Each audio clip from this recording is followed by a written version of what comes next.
The internet is cracked, the show that asks the question, can we coexist with our creation?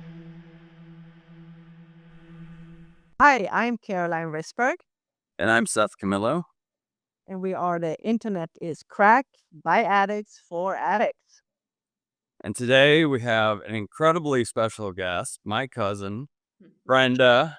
And she's been in many bands, but the Feelies, Speed the Plow, Wild Carnation. She is an absolutely amazing musician. I last night listened to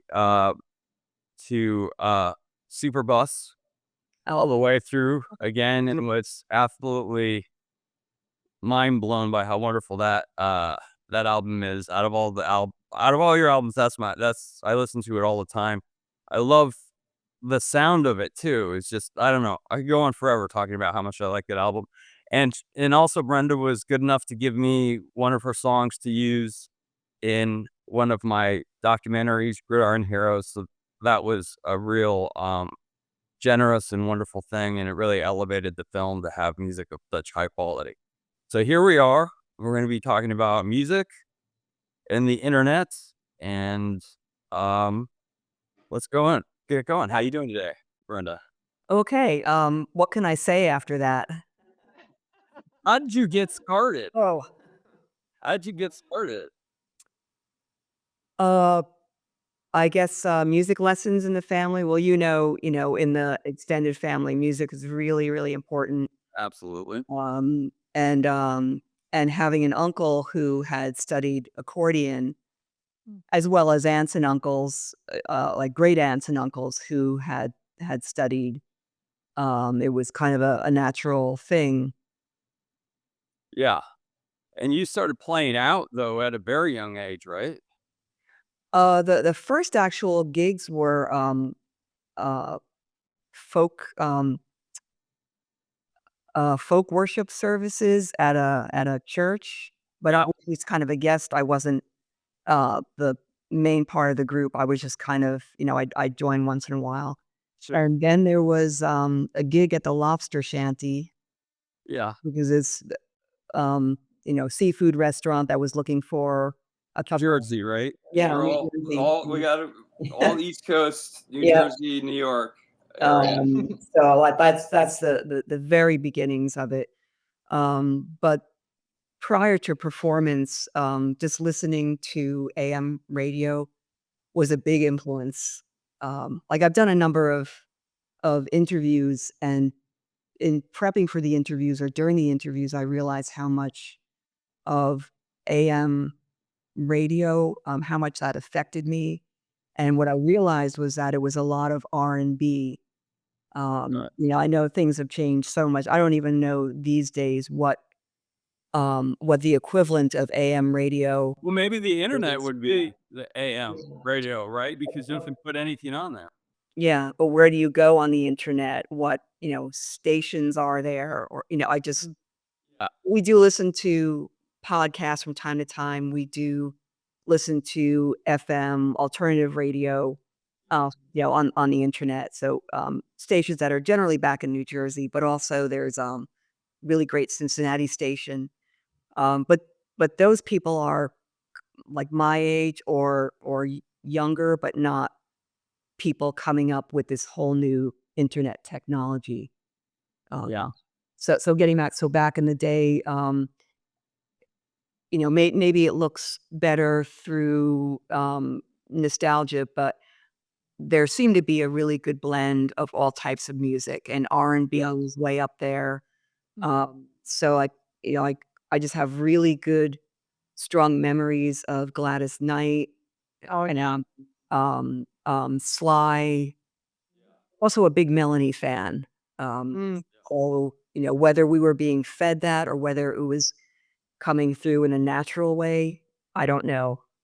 Well, I think what you said is interesting, just about how much quote unquote choice there is on the internet, but how hard it is to find that choice. And it's kind of a messiness to it that I think leads to people gravitating to the same thing, which is in in opposition to why I think it was created. You know what I mean? It's sort of weird the way Okay. it works.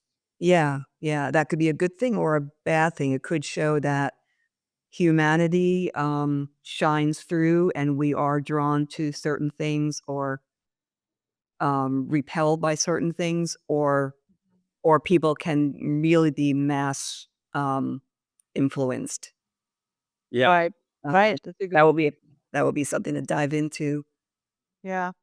But you started playing, didn't you start playing for the Feelies when you were 18 or 19? Oh no, no. Maybe I just looked 18 or 19. No, I was in my getting into my mid-20s. Oh, okay. So the lobster shanty, that would have been around age 18. Mhm. And then there were groups that I joined. You just meet people at school, Yeah. and hey, you're a musician, I'm a musician. Let's make a band. So a lot of those don't really get off the ground, but it's a good experience. Yeah. Right. So the Feelies were well, actually the Tripes came first, but I mean we could go down a rabbit hole with Yeah, exactly. whole Yeah. all the New Jersey music scene, but the bands were very, very connected. So if you join one band, you'd end up joining the other bands, and especially since they really didn't have a bass player. Once the Feelies moved on from Keith D'Annunzio, Yeah. Mhm. so being a bass player, yeah, once you join one band, you were in all the bands because there were no bass players except for the Feelies. Yeah. Mm. So that yeah, Cool. Must have been a very, very exciting time. It was, and I still don't know how I ended up in the groups because I had been told by people, "Oh, if you're not from Halden, they'll never let you in." And my first experience was jamming with the Tripes, um, and then I got up the nerve to say, "If you ever want a bass player, I'd love to play." That's awesome. And that phone call took, I think, about half a year, but I got the call. I think it was in January of '82 maybe, and I was just thrilled. My world totally changed. Yeah. Met new friends, and then I joined the various bands one by one. I think the Feelies was, that happened in '83. Mm. Okay. That is so cool. Yeah, and And and it's really the right place at the right time, yeah, Right. and, my playing was kinda simple back then, and nothing I mean, I've never actually strived to be fancy. I guess I've never had the guts to say, "Hey, why did you invite me into the band?" Yeah. Just just happened. You'll never know why. Yeah. Well, yeah. Well, if I Well, I mean, yeah. You so obviously and you've been had it, you had it. something, yeah. So I have a question. So bass is actually one of my favorite instruments. So how came that you started to did you choose bass from the beginning or My brothers took accordion and I took piano, and I did have the guts to ask my mother, why I was given piano lessons while my brothers got accordion lessons, and it was because I was a girl. okay. Girls didn't play accordions, at least back then. I guess there's girls, should not play accordions, we should play piano. Okay. We know times have obviously changed. And then when did you switch Yeah, to but I bass? could see that. Yeah. So I started guitar in 5th grade, and, switching to bass was totally out of necessity. I was in a band with, like, at times, 4 guitar players and 1 drummer, and then the drummer quit because there was no bass player, it was just all guitar players. Yeah. Sometimes I played keyboard, but, we were all guitarists and singers sharing in the singing. Um, so I said, "Okay, I'll take up bass." But then by the time I took it up, the group had dissolved. But I decided to stick with it. I kind of got hooked on it, and then I started to go.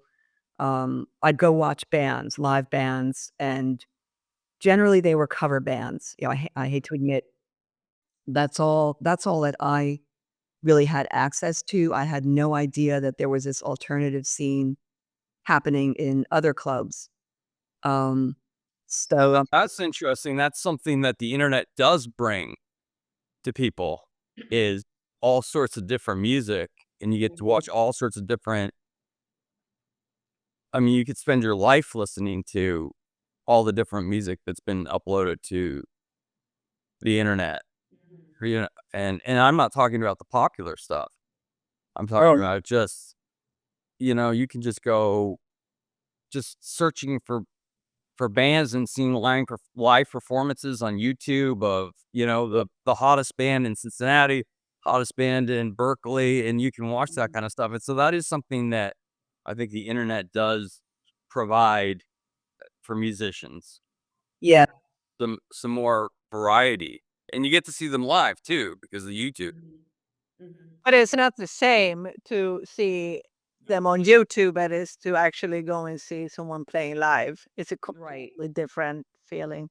right. Because often you may not have the opportunity to see that band live, so that gives you at least, yeah, you can see what they look like playing their instruments or singing. So you just went from 1983 till now, right? You've been making music Yeah. obviously. Yeah, so the Feelies, stopped in July of '91, and then, within a year, Wild Carnation, had risen up, um, and then, yeah, so Wild Carnation was, '92 through we took a break in 2000, actually right after recording Superbus. I was pregnant the whole time, but we were recording Superbus, so obviously, we finished recording in October of 2000, and then Rich and I had a son Mm. in December. So the vocals were, I was quite pregnant, Really? singing those vocals. Yeah, the vocals were the last thing to be recorded. Right, beautiful. They were so beautiful. So And it's, so many wonderful things with doubling up your voice, and I just it's I think it's a masterpiece of music, but it's also like I listened to it to the way you mixed it is I think you guys just did just I don't know who produced it, but yeah, honestly produced album. kudos to James Mastro because I mean, he was co-producer, but he did a lot. He really helped so much in crafting it, in guiding us, in making suggestions, coming up with things to do with the drums or I love the way the drums sound. I don't know why more people don't make them sound. They sound alive. they sound like drums, yeah. They sound like drums. They sound alive as opposed to yeah, exactly. They sound like drums. It sounds like I'm in the room with a drummer, which is not a feeling I get very often when I listen to recorded music. Yes, yes. Well, the '80s, into the '90s, I mean, that was the big gated, drums, singer era, and I guess that it's still, it's still bleeding into modern music, but I think there are a number of bands that are going back to a real sound, you know, I mean, I obviously don't have the time to delve into all different types of music, but it seems like it's very, techno or Yeah. there's a whole rising up of indie bands. One interview that I did, I guess it's, like, 2 years ago now, um, the interviewer asked, "So are you like a real indie band or are you?" 'Cause I think he thought that I was a modern indie band, and when I mentioned the dates, then he was kinda jolted a little bit like, "Oh, you are an indie band." And that was kinda good to hear that, that there are bands that sound a lot like the Feelies or Wild Carnation. And there's it's good that it goes to the next generation, that's so important. I agree. It's so important.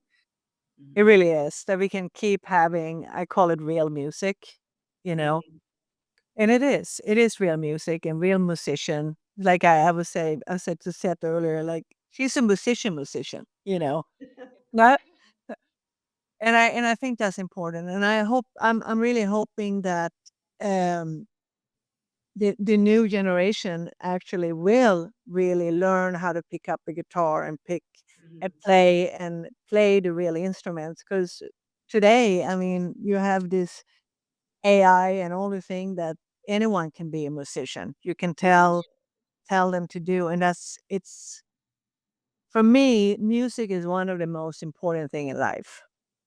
So I'm like, don't mess with it. Don't have a machine doing it because there's so much love in it. You know.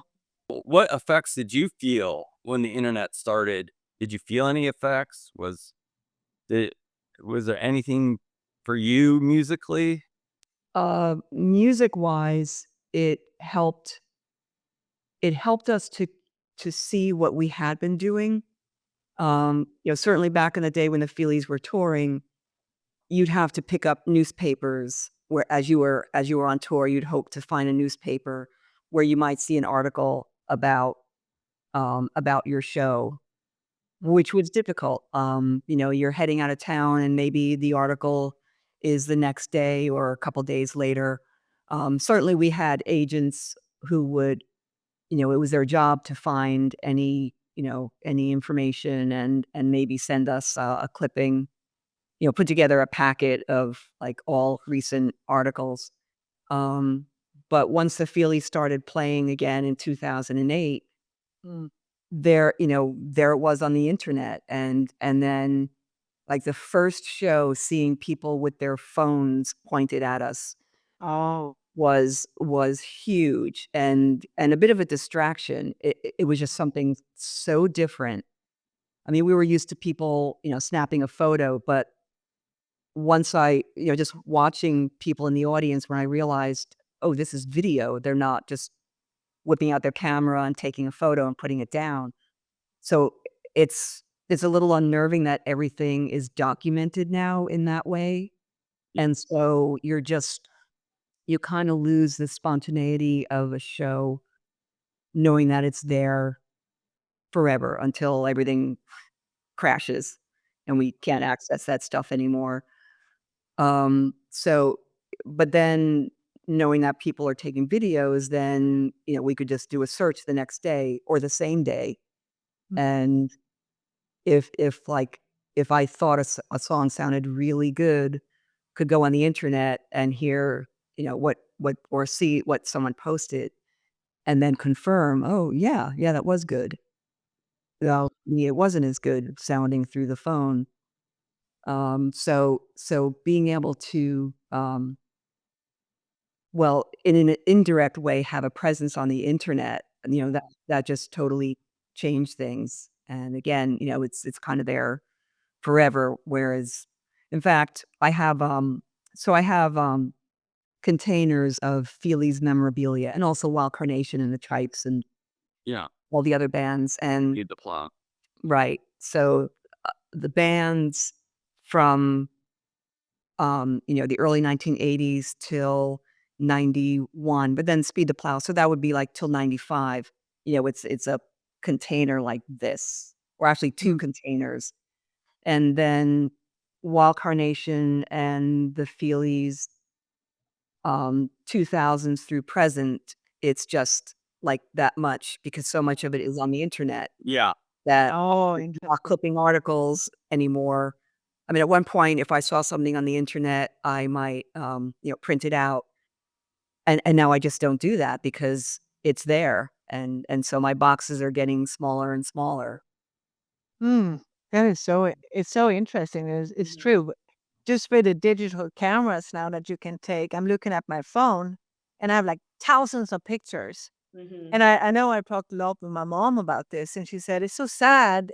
I don't have the regular pictures anymore you can look at. It's like everything is on the phone or on the mhm, computer, or I don't know, it's kind of losing something." But I thought was very interesting what you said, like how it changed when people start standing with the phone and mhm, filming you when you're playing. I mean, mhm, that's of course it must be so different from you to being on stage and mhm, suddenly have people who don't interact in the same way. They are like standing there with a stupid mhm, phone or mhm.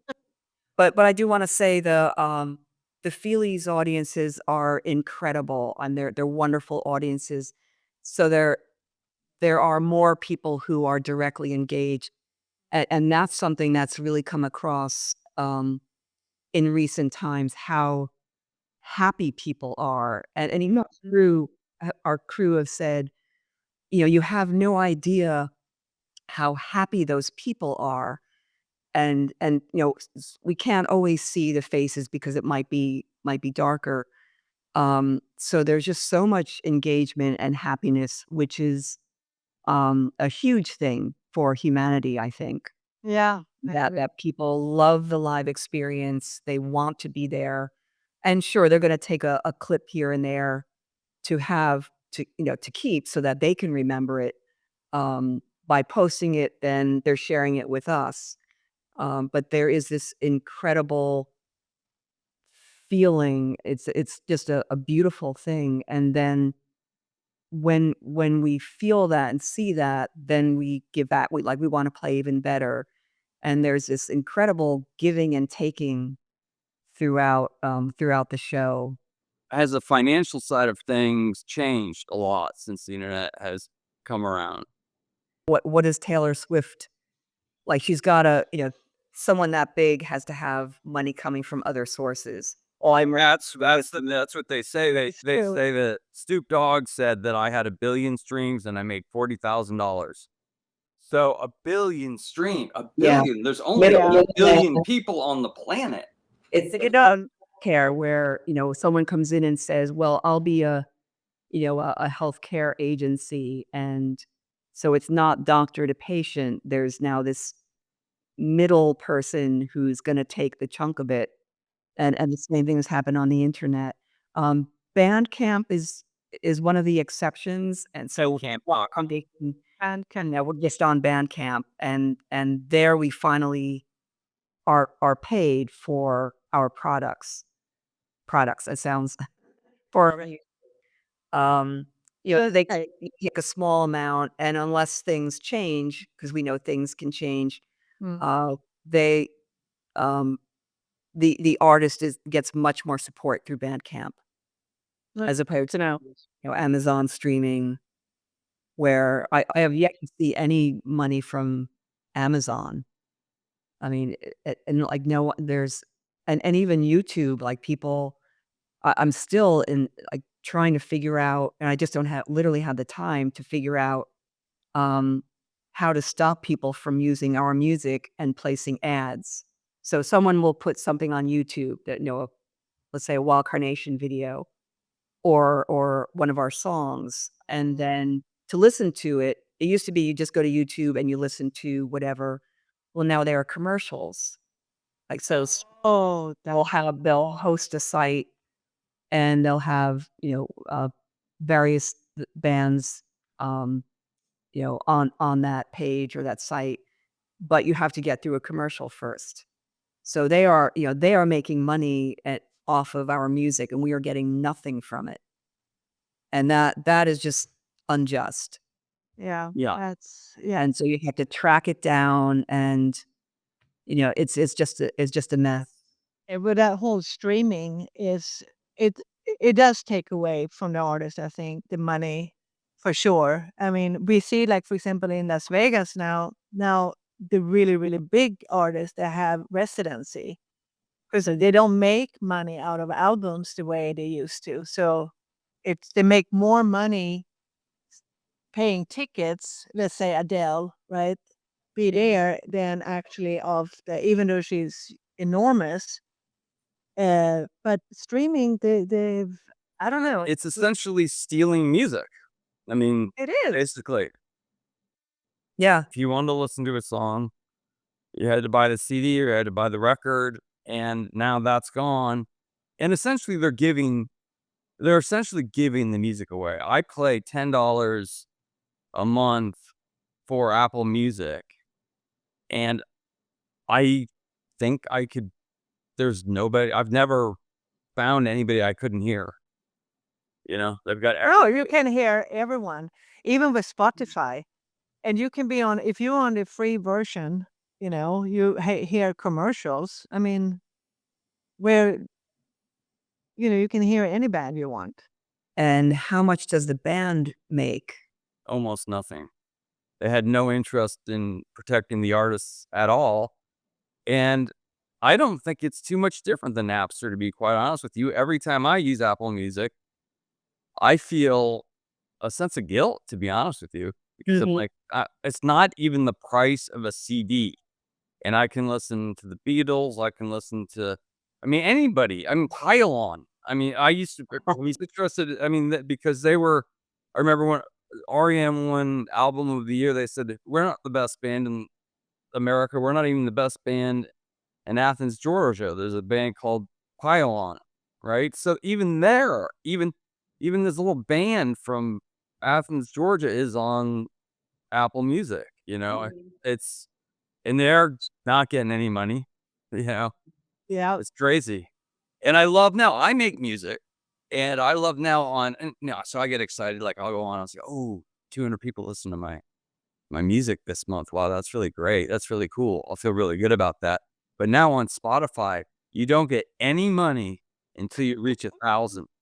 To add insult to injury to the small little, a guitar and a dream, you don't even get any money. And once you reach 1,001, you don't get 1,001. You get one. Oh, nice. It starts at one. Set up the hurdles. But I'm reading here. I have the Feelies here on my Apple Music. Yeah. It is. And you're probably making nothing. At 1.01 something. Well, interestingly, so a lot of Feelies fans write to us and ask why aren't Only Life and Time for Witness streaming? Yeah. Those two albums are not streaming. You just go to YouTube and, So they are streaming, but just on different. they're not legally streaming. Oh. Someone will take their Feelies record, whatever, put the track on YouTube, and then I guess they can have commercials and they make money. I So have no those are idea. the things we need to try to pull down. But Universal does not do streaming. And so the A&M albums are now part of Universal. Now things are being negotiated, but in a way, I want to say kudos to Universal for holding up. Yeah. Because once they let that go, once they start streaming, like who makes the money then? I think maybe the band has even less of a chance of making money if it's Universal than to Apple or Amazon or whatever. So again, people could just go to YouTube and listen sort of illegally, or they can buy the album from us. Yeah, which is interesting because we're dealing with technology, but there's also audio quality. See, the record is better sounding than the CD, which is better sounding than the stream. And you're left with the worst audio, and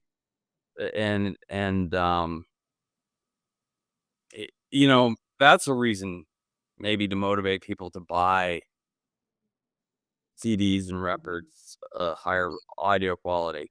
But There are some who will care. Like we will put a CD at my home. We put a CD on. We got Pope speakers, audio, incredible, incredible. Yeah. One of them at like a rummage sale for like $4, and they will just shake the house down. It's just amazing. And there are some albums we just have to put nice and loud, and it's not going to come through streaming. But then streaming, are people listening on their small devices? Are they listening through their stereo system, or is it on a small device? So if it's a lower quality, it probably doesn't matter to Right. a certain percentage of people.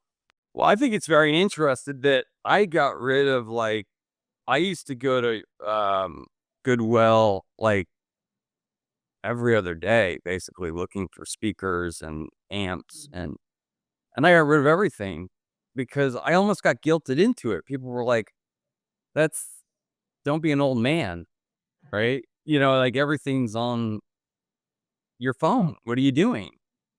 and I still have the records, but it was sort of a strange. I think it's happening to a lot of people. I mean, that used to be such a big deal. Your listening setup. Well, but just today, for example, said like in a car, new cars today do not have CD players in them. No. You can only do streaming in your car. I mean, bookshelves of CDs and albums and all of this, but literally you can't. Or DVD, like movies DVD. You don't really. It's almost like they're taking that away. So the access going to be harder to. I mean, listen to it. I mean, I like to put on a CD, but but I'm just saying in the car, I don't even have the option. Well, what do? I go to Spotify and there or whatever I'm go to, and then I can listen to whoever I want to because it's right there. So it's yeah. Anyway, Mhm. So I think the internet has definitely changed the listening experience. You also don't listen to records, I think, as much. If you put a record on, you kind of make a commitment that you're going to listen to the record. And now I find myself song to song, and then it's, what do they call it? The stream list, the song list, or I don't. right. Uh, yeah. People put their favorite mixes up, but nobody just says, "Hey, why don't you listen to the whole album?" Yeah. And they worked really hard to make each song flow into each song. Each song. That's a good point. And back in the day, it was side 1 and side 2. Yep. Well, Good Earth, like, side 1 flowed and then side 2 flowed. Yeah. There CDs came out, but, like, there was that mindset of side 1 and side 2. But you have to say that, like, vinyl is really popular again, Mhm. and so in spite of thinking that, vinyl died, whatever, 10 or 20 years ago, Yeah. there's this resurgence that's just great, and in fact, people are buying the vinyl and not the CDs. Well, vinyl is a That's higher good. is it does have a higher frequency response. I mean, the only problem is that a CD you could never injure, but every time you play a record, you Okay. injure it slightly. I Yeah, mean, the first time you play it, better than the last time. yeah, my 45s from the '70s are a testimony to that. Oh, that's good. Yeah. I can see. But it was fun also with the, like, say not the CD, I'm Swedish, but we call it the 7-inch was the smaller one, and then you have the 12-inch, the maxi single. But you have, as you say, like the A side, the popular song, and then if you turn it, the B side, that could be a song that was not even on the album. So what do you think about artificial intelligence? Have you thought about it at all? I mean, I have played with it. You can put a prompt in and say something like, "I miss my girlfriend," and all of a sudden you'll end up with a song that's pretty damn good.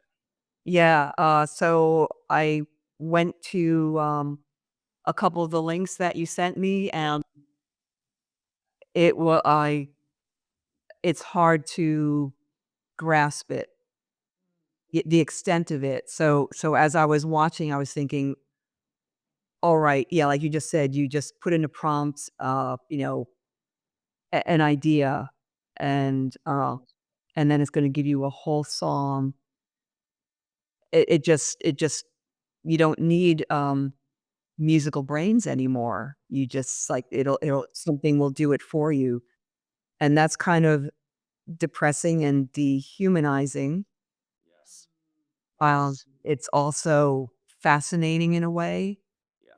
and what really kinda blew me away was that, um, depending on the genre, it'll be a different voice. Yep. So there was, like, the punk rock voice, there was the rap voice, and then all different, genres within genres, and so I wondered, well, whose voice did they ultimately use? Or is it just taking a voice and From broken down into It's not a person's voice. It's just a. I mean, it's just a collection of the entirety of humanity put together, and they come up with something. But how is a voice I mean, I get it how, you can recreate instruments. That's been done for decades now with, it's simple, and you can just play on a keyboard and it'll sound like a bass. Do they take, you know, someone No, I don't believe so. I believe it. get a sample like you would a key No, I believe it's all computer generated from it. Like if you're doing a jazz voice, it would listen to the tens and tens of thousands of jazz singers that it has in its catalog, and it will make something new. It's not taking somebody else's voice, it's creating a new voice, as far as I understand. And the other thing to point out is, as good as they are, this is something that I have to be reminded of all the time, because everything is coming so quickly. This is the worst it will ever be in history. Can you imagine what it's gonna be like in 5 years? With those how good those songs are gonna be? "I Miss My Girlfriend," and you type that in as the prompt. I mean, they're gonna be number 1 hits, you know? Yeah, Yeah. I don't are people going to buy it and then I don't know. or are people going to avoid it and say, "No, I just wanna" well, we know a percentage will go for it and not really think about anything excuse me, not think about anything beyond that they like the song, they wanna listen to it. But others will have the dilemma of, "Well, who am I supporting?" Well, I think some of this So is generational. Um, if you're 10 years old right now, and you're just getting into music, and all of a sudden you're 15 and you hear a song that really moves you, and that happens to have been created by the internet, you're so used to all this stuff. It probably hits you differently than it hits us. Like, I can't imagine. I told a friend of mine she's a neuroscientist, and I'm hopefully going to interview her. She said she would be interviewed by us. But I said, I will never cry at a AI made film. And her simple response was, yes, you will. And because they're going to be that good. She's like, they will be that So good. but I just feel like the is as you said earlier, the humanized. Don't we wanna I mean, you and I talked about that before, Seth. Like, well, I love the Prince, and I love Michael Jackson, and, I love so many artists. Mhm. And there were never I mean, if a computer make Prince songs just as good, or Michael Jackson songs or whatever, but if that artist is not there, that's the one, or let's say Taylor Swift, just because she's so big right now.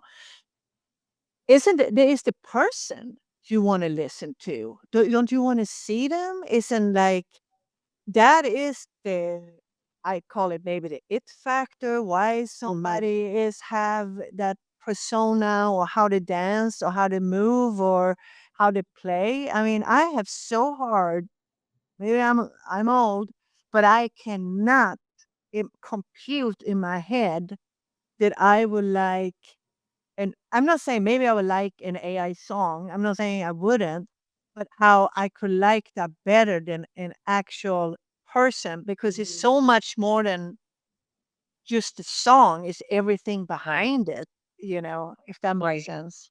Yeah. Yeah, I guess, time will tell whether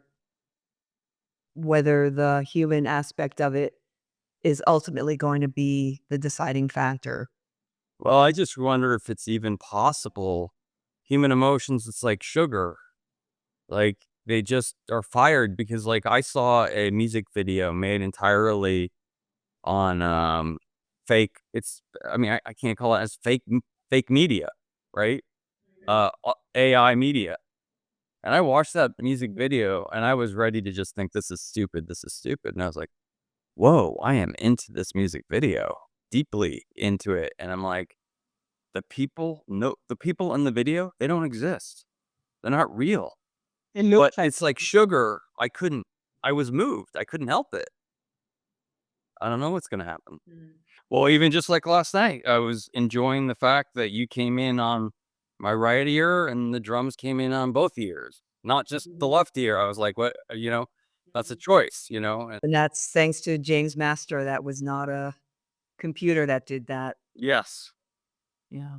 That, it was, well, it was recorded digitally, Oh, was it? and, yeah, I mean, but at that point, the whole transition had happened, Yeah. but it was put onto tape to warm it up, to make it Ah, sound Oh. real. Uh, yeah, and then back to digital.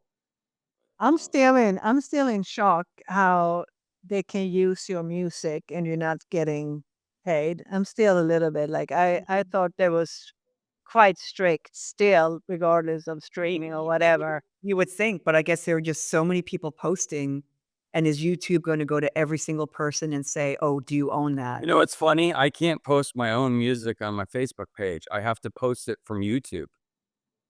Even me, little me, Oh, okay. Yeah, okay. even little me. I put my music up and they say in Facebook and Instagram say copyright violation. So then basically said YouTube owns your music because right? I mean, Yeah, I can't post it any other way than through YouTube. on your right? I mean, if you can post your own music, No. but you have to go through YouTube, then they own your music. I'm sorry, you said band? Bandcamp. Bandcamp.com is another site to go. They might be the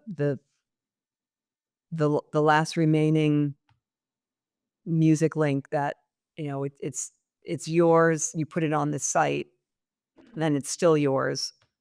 Well, I think this has been a wonderful conversation, and I do too. I don't know what positive things we have to pull out of this. You know what? I will say this as my positive thing.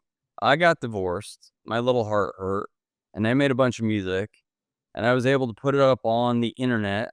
Nobody listens to it, but it still feels like I'm sharing, and it was quite cathartic and something that would not have been able possible before the internet. You know, Mhm, mhm, yeah.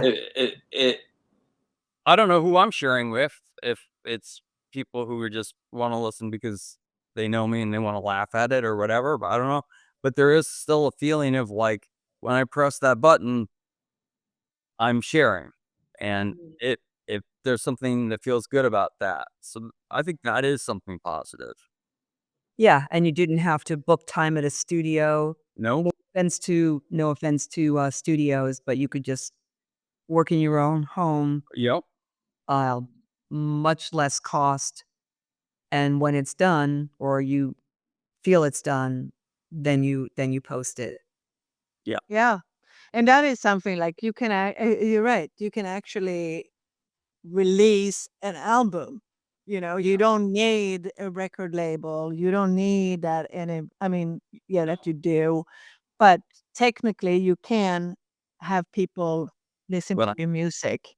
when I drive around, I put on iTunes and I put on my song, and I'll listen to them, and I'm like, this is shared with the world. Anybody on this planet who has access to the internet could listen to this song if they wanted to. And there's something about that that feels good, you know? And I think I feel the same way about my films as well with digital distribution that, we were talking to Layton, who is my professor and film professor, and he was talking about how hard it used to be to watch a film. You had to show up at the right time and, drive and park and there's something, you know, people What's are your level? watching my films and they wouldn't be watching them if they had to go down in the multiplex, you know. They're watching them Right. and that feels wonderful. Yeah, that's a good point. Well, one thing before I just want to it's something that I've been thinking a lot about is the algorithm with music. And if you go into Spotify, let's say Spotify, I just happen to, um, it if you listen to one song, then it kind of starts choosing, oh, this is the kind of music you like. So all this other word out there, you don't even really listen to because it first of all, there's billions of it, but they just create your station. So what we talked about earlier, when you talked about an AM station, you listen to different DJs or radio station or radio. Suddenly, it's not. It wasn't created. Oh, this is the only thing that Brenda want to listen to. It was actually gave you the chance to listen to bands you maybe never thought you would listen to, and then like, oh, this is good. Like, like I personally, I have to say, I have actually started listening to the radio now because I don't want to listen to my um, designed algorithm playlists because it's same songs over and over again, same kind of tones, whatever. And I like to listen to different radio stations because suddenly I hear music that I maybe want to. Well, if I could put a plug in for WAIF in Cincinnati, WPRB in Princeton, New Jersey, and WFMU in Jersey City, New Jersey. Some of the shows you will hear songs that you've never heard before, but it's a human programming what you're going to listen to. And I don't know how many times we've jotted down another artist because Yeah. a voice, a sound would come across. Whoa, I've never heard this person before. And I jot it down. And uh, although we aren't able to go out and buy, sometimes we do purchase CDs of people that we've heard played on various radio stations. Sometimes it's listening through streaming. We can't go out and buy it all. Sure. But then yeah, it's just so many different artists that we never would have heard of if we hadn't been listening to this particular radio station. And we'll put in this. True. Go to bandcamp.com. Don't go to your streaming service. And the Tribes, Yeah. the Plow, the Feelies, Wild Carnation, and buy records, buy CDs, Yeah. listen to the real stuff. Thank you very, very much. Well, thank you. Thank you so much. Thank you so much for My pleasure. talking to us. Thank Okay. you. Thank you for watching or listening to The Internet is Crack. Tune in next week when we have another great conversation about robotics, AI, and the internet. You can watch us or listen to us on YouTube or Spotify or many other outlets. And don't forget to follow us on social media. See you next Monday.